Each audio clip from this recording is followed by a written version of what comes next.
बीच राजनाथ सिंह ने मक्का और यरूशलेम की बात क्यों की है?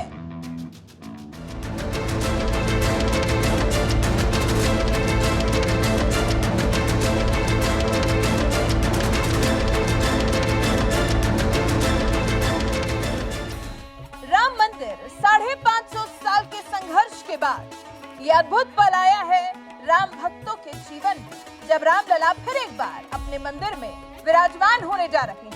राम मंदिर का भव्य उद्घाटन होगा और रामलला की प्राण प्रतिष्ठा की जाएगी। राम मंदिर की अहमियत एक राम सेवक के लिए क्या है, ये इसी बात से समझा जा सकता है कि इस भव्य मंदिर को बनाने के लिए किसी ने अपनी पेंशन का एक हिस्सा राम मंदिर के नाम पर बांध दिया है, तो किसी ने जमीन बेचकर राम मंदिर निर्माण के लिए पैसा दान दिया है। इस एक मंदिर के निर्माण के लिए किन्नरों ने अलग से योगदान दिया है। आदिवासी महिला ने तो 11 रुपए उधार लेकर राम मंदिर के निर्माण के लिए दिए। ऐसी कई कहानियां हैं जो आपकी रूह को हिला सकती हैं, आपको सोचने पर विवश कर सकती हैं कि भगवान राम के लिए ऐसी अटूट श्रद्धा, यही है राम भक्तों का अपने रामलला के लिए प्रेम।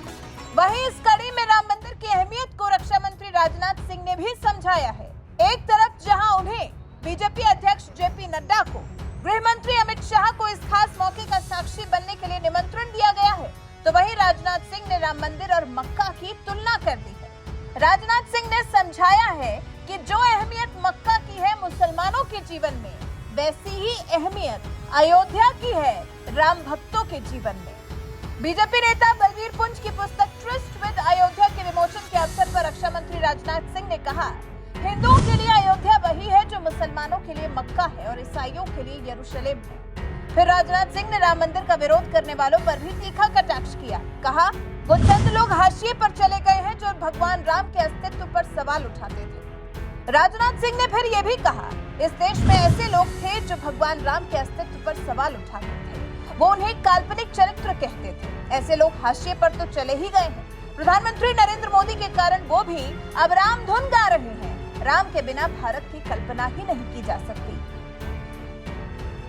वाकई जिस देश के रोम रोम में राम बसे हो, राम के बिना उस देश की कल्पना भी कैसे की जा सकती है। फिर किताब के बारे में भी राजनाथ सिंह ने बात की। कहा कि किताब इस बात की पड़ताल करती है कि उस समय ऐसे क्यों नहीं हुआ। ये उपनिवेशवाद से मुक्ति और पुनर्जागरण का प्रतीक है। राम मंदिर का मुद्दा कभी भी हिंदुओं और मुसलमानों के बीच टकराव का मुद्दा नहीं था, बल्कि वोट बैंक की राजनीति के लिए इसे ऐसा बना दिया गया था।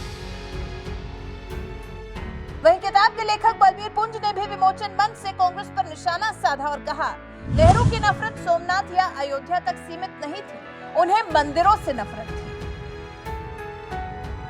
और लगता है जैसे अभी भी कांग्रेस वही परंपरा निभाए चली जा रही है।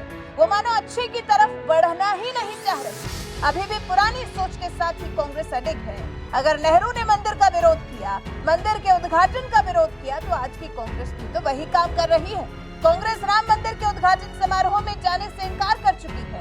देश की सबसे पुरानी पार्टी ने यह तय करने के लिए समय बहुत लिया, लेकिन उसके बाद भी निमंत्रण पर हामी नहीं भर सकी और इसे बीजेपी और आरएसएस का इवेंट मानकर इसमें जाने से इनकार कर दिया। हालांकि इसके बाद कांग्रेस पार्टी के अंदर ही कई लोगों ने इस फैसले के लिए पार्टी आलाकमान को कोसा है और फैसले को गलत ठहराया है।